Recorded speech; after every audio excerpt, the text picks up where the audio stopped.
Bismillahirrahmanirrahim. Assalamualaikum warahmatullahi wabarakatuh.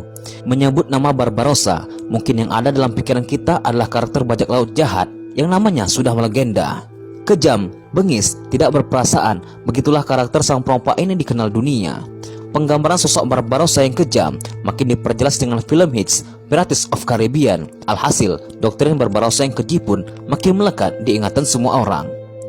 Barbarossa memang sejatinya ada dan bukanlah tokoh fiktif yang sering dipercaya orang banyak. Namun, ia bukanlah sosok yang bengis dan kejam, namun justru sangat heroik dan jauh dari sifat-sifat tercela. Eksistensi Barbarossa sendiri sangatlah penting bagi perkembangan dunia Islam. Ya, karena ia adalah seorang muslim. Soal kejam dan tidak berperasaan, hal ini hanya tuduhan saja.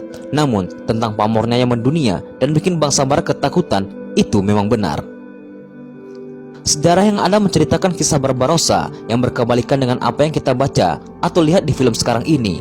Entah apa alasannya, namun ada indikasi kalau Barat seperti ingin mengubah cerita sejarah dengan memelintir kisah sang pelaut jenius ini.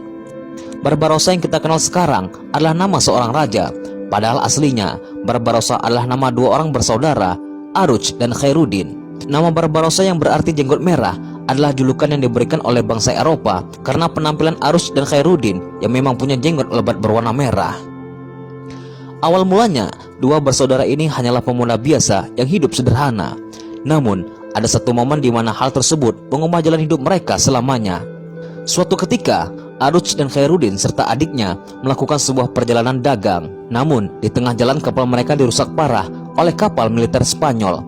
Adik Aruj dan Khairuddin meninggal saat tragedi itu. Hal ini membuat keduanya marah besar dan akhirnya dendam. Kedua bersaudara ini memutuskan untuk menjadi perompak dengan menghancurkan setiap kapal orang Spanyol, baik untuk berdagang maupun militer. Aksi ini berlangsung cukup lama dan akhirnya tersebarlah nama Barbarossa Brother seantero Eropa yang begitu ditakuti dan disegani. Di momen yang sama, saat nama Barbarossa bersaudara menghantui kapal-kapal Eropa, Islam di Andalusia mengalami keterpurukan. Jutaan umat muslim dibantai, sedangkan sisanya mengalami penyiksaan berat. Keadaan begitu genting saat itu, dan kemudian terdengar oleh Sultan dari dinasti Turki Utsmani jika di Lautan Tengah ada dua bersaudara muslim yang namanya sangat menakutkan bagi bangsa Eropa. Singkat cerita, Barbarossa bersaudara mendapatkan kepercayaan Sultan untuk menjalankan misi penyelamatan para muslim di Andalusia. Dua bersaudara Barbarossa pun menerima perintah ini dan mereka sukses besar.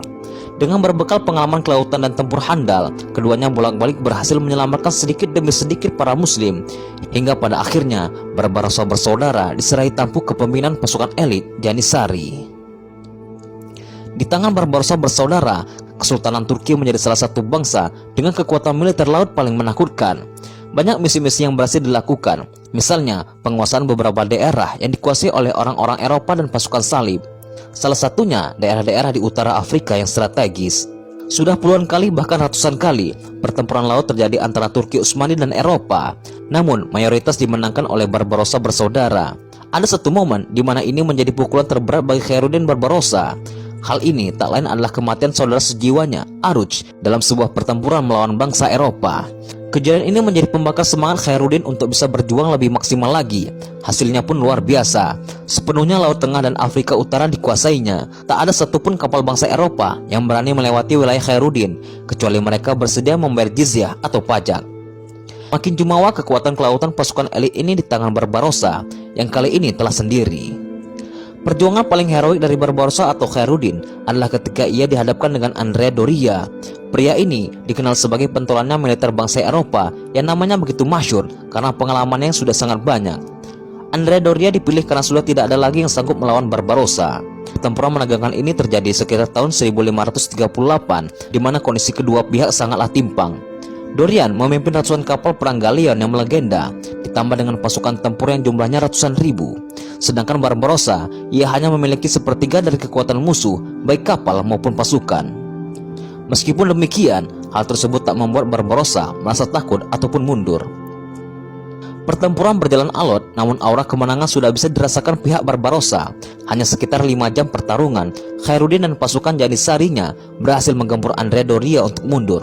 Sekali lagi, nama Barbarossa makin jumawa di lautan. Sedangkan Doria sudah tidak berani mengangkat muka lagi karena si kebanggaan Eropa ini sudah kalah. Begitulah kisah yang tertulis dalam sejarah tentang Barbarossa, sang kapten muslim yang namanya sangat ditakuti oleh Eropa. Bangsa-bangsa barat kemudian hari memelintir cerita aslinya, sehingga menunjukkan sifat Barbarossa yang berkebalikan dengan aslinya. Barbarossa sendiri tak tewas seperti yang diceritakan oleh mereka. Ia menghembuskan nafas terakhirnya di usia 68 tahun dengan sangat tenang di kamar pribadinya.